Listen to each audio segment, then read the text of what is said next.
There is a date that should be circled on every calendar in the Sussex household right now. Not April 15th, when Harry takes the stage in Melbourne. Not April 17th, when Meghan opens her luxury retreat in Sydney. A different date. A date that lands like a verdict on everything Harry says he actually wants. That date is April 28th.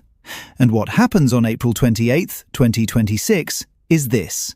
King Charles III, Harry's father, a man his son has not seen in a confirmed private setting since September of last year, will stand before a joint meeting of the United States Congress in Washington, D.C., and address the most powerful legislative body on Earth.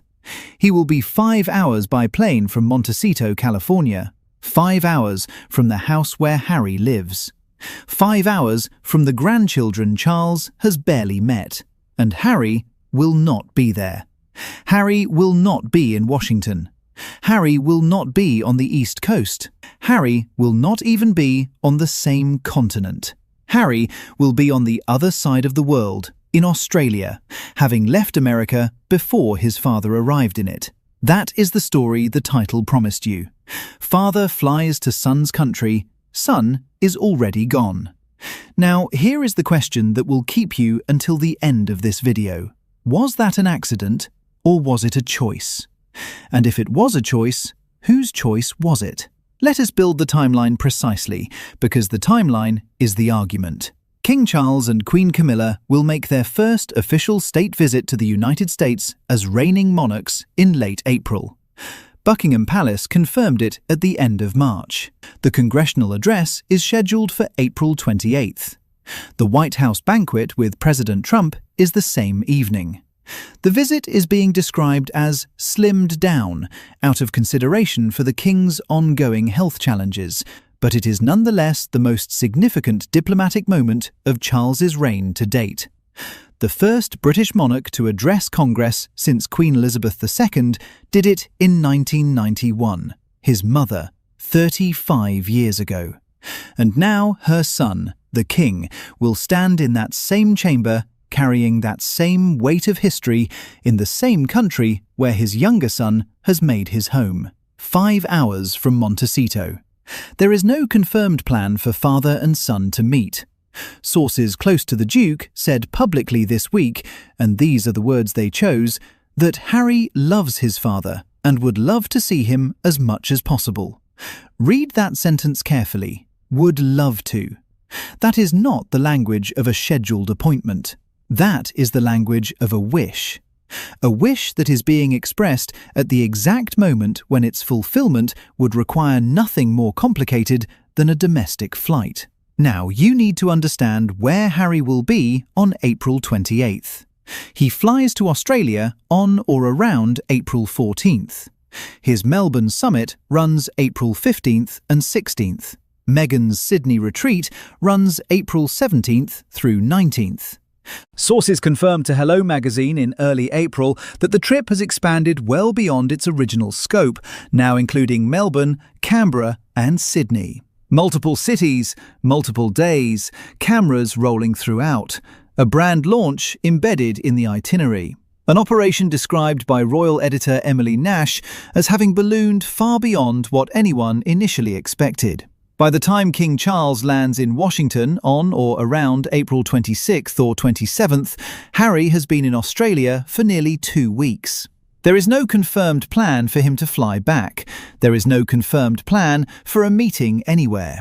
There is only that wish that would love to. And here is where the story stops being a scheduling observation and starts being something considerably more revealing. Because Harry has spent 6 years telling the world that the only thing he has ever truly wanted is his family. That is the emotional core of the Oprah interview. That is the emotional core of Spare.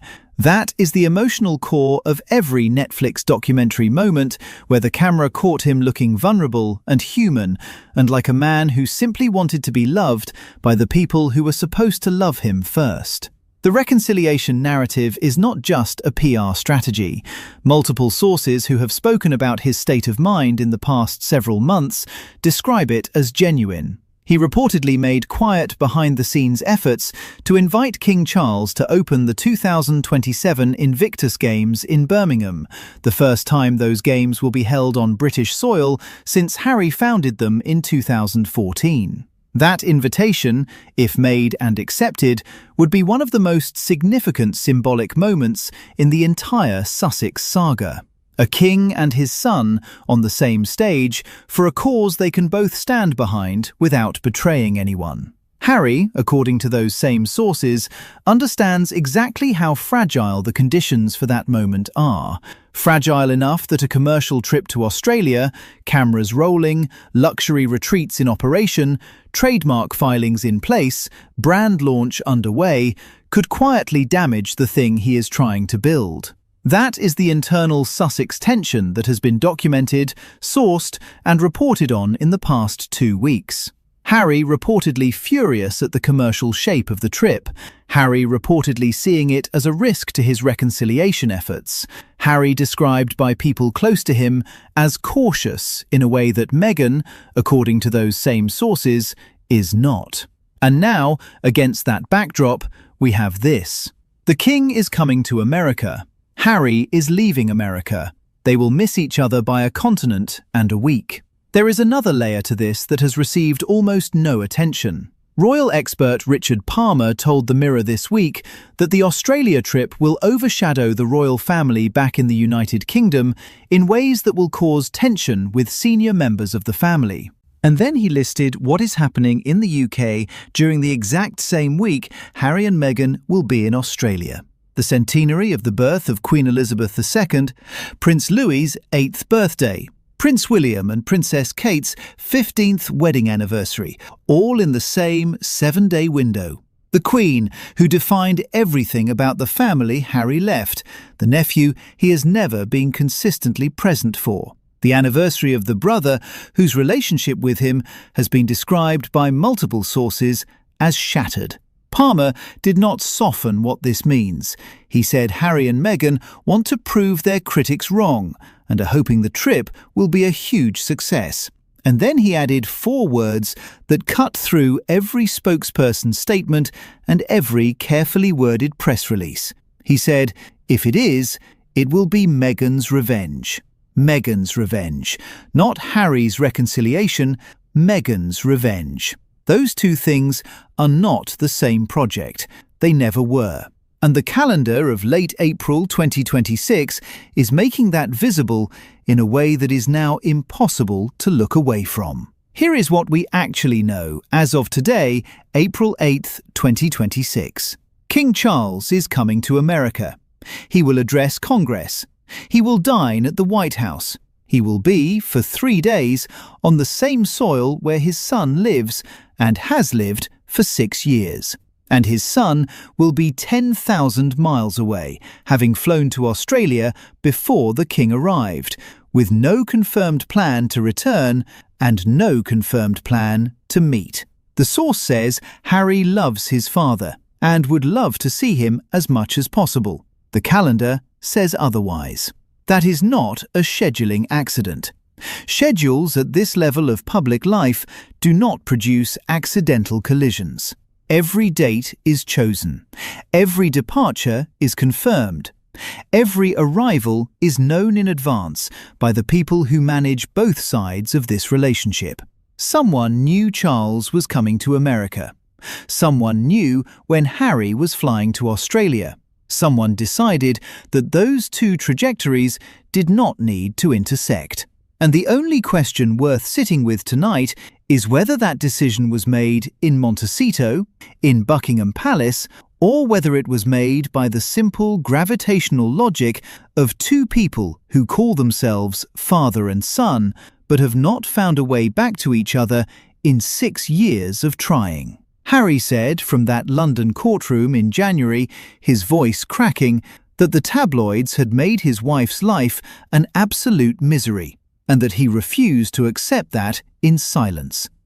That is not the language of a man who has given up on what matters to him. That is the language of someone still fighting, still reaching. But reaching for what exactly? That is the question Australia will answer. Not with the petition, not with the commentary. With the cameras that are rolling throughout the trip and the footage that will be edited and shaped and shopped to streaming platforms after Harry and Meghan land back in California, with the brand that will have been launched, with the trademark that will have been activated, with the market that will have been entered, all of it happening while the king is in Washington, 5 hours from an empty house in Montecito. The reconciliation Harry says he wants requires one thing above everything else: presence. And right now, presence is the one thing the Australia trip makes impossible. Tell us in the comments, do you believe Harry genuinely wants to repair things with his father, or has the Australia trip just told you everything you need to know about who is actually driving this?